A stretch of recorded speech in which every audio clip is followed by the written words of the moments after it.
with Dr. Shannon Reed, who is a veterinarian that is also competing in the Retired Racehorse Project, with her horse Jake's Mineshaft. Now, Shannon, we interviewed you last year with your horse from last year, but tell us a little bit about the two of them, why you have both of them, and then a bit of a comparison between the two. Yeah, so both of them are former patients of mine, actually, and both of them come from the same owner. And I got Nate just to kind of take on. He needed a place to retire, and we were willing to take him, so he came to us. And actually, in the middle of last year's makeover, I lost my eventer. And so at the end of the makeover, this horse showed up at my work with a note that said, "I'm sorry about Alfie, I hope this helps." So this was my gift from that same owner, was this horse, who's by the same sire. They are a little bit alike, and they have a little bit of the same opinion, a little bit of ear pinning with the saddle, and they want to talk about things. They don't want to just do what you tell them to do. But he does not have the same try as Nate. He's not as fast as him either, and they're physically a lot different. This horse is pretty sound and pretty tall, and Nate is built like a quarter horse and fast. So what aspects of this horse made you choose the two disciplines that you chose, and then tell us a little bit about what you are doing? He just moves really, really well, so we're doing dressage. Eventually I'd love to event him, but he's so big I felt like he wasn't ready to jump yet. So we're doing the dressage. Actually, we're sitting in second right now. We'll see how that changes. He just moves really, really well. And I did the competitive trail because I wasn't sure we were going to make it here. He was having a bit of physical problems, so I thought, well, we'll just train for that. And worst case scenario is we do it for fun.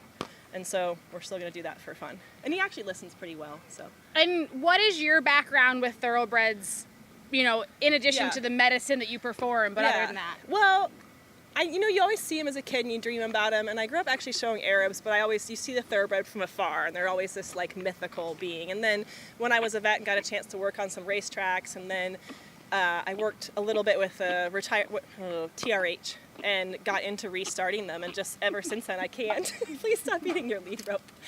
He's a clown too. Did I mention he's a clown? So yeah, I don't know. There's just something about him. I can't stay away from him. And what was his race record? How did he run? I know you said he's not as good as Nate's Mineshaft, but honestly, who is? Yeah, he ran 7 times and he won twice. But I think it's just because he had the longest legs in the races that he was in. They weren't high-grade races. And his owner just thought, that's not the kind of horse I want to have, so he retired him early. And just a little bit of the process of getting here. Any high moments to note? Any low moments to note? I had only had him a month when we discovered that he had congenital tumors inside of his sinuses. So he's actually had his skull redesigned by some surgeons, and we were out for 4 months, and he's actually only been under saddle for about 3.5 months. So those were the lows, and then the highs were today. Man, we went in there for dressage, and he just nailed it. He was so good. That's awesome. Yeah. And then just a little bit off topic from this specific horse, but as an equine surgeon, anything to note about the thoroughbred breed? Like, what are you looking for when you get a horse off the track? What are the problems you can fix and the problems that you avoid? Yeah. So I can fix little chips. I can deal with a little bit of arthritis. Fetlocks don't scare me like they used to. If you'd have told me that I would pass half the fetlocks I do on thoroughbreds, I'd be like, you're nuts, early in my career. But they don't worry me as much. I assume all of them have ulcers and just deal with them.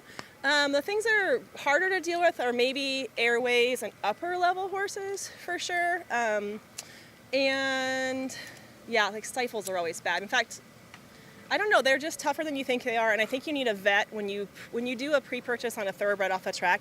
You need a vet who understands a little bit about what they've had in the past and where they're going, because it's just a bit different what they'll work through. You know, I won't tolerate the same things on a warm blood on a pre-purchase as I will on a thoroughbred, especially one that's run a lot. I actually, if I have a friend buying a horse, I look at their race record, and if they stayed at the same level, they never dropped in class, they worked it out really well, I'm not afraid of a war horse at all. And anything else just on a medical background, things you do to maintain these horses, anything that you're a real stickler for? For me, the first few months are all about nutrition and letting them have the right kind of letdown. It doesn't have to be, they don't have to sit. They just have to have the right kind of letdown to let them come from racing muscles to getting fit in the different ways and treating the ulcers. I mean, not all of them are going to have them, but in the studies that have looked at them, we're talking like 70% of them. So I just do it. I just do a full month's worth of the brand name material. But it's just allowing that transition time to happen in the order that each horse needs. This horse came off the track and was ready to work right off the bat. He didn't need a lot of time to gain weight and stuff, but Yeah, in the arena, actually, the other day, someone said, "Your horse has a pretty head," and I said, "Thanks, I made it myself." And she didn't get it. So he had a bone scan because he was acting a bit funny, and on the bone scan, his head lit up like a Christmas tree. And I looked at a lot of vets, we looked at him, we did a CT scan, we found these weird things in his head.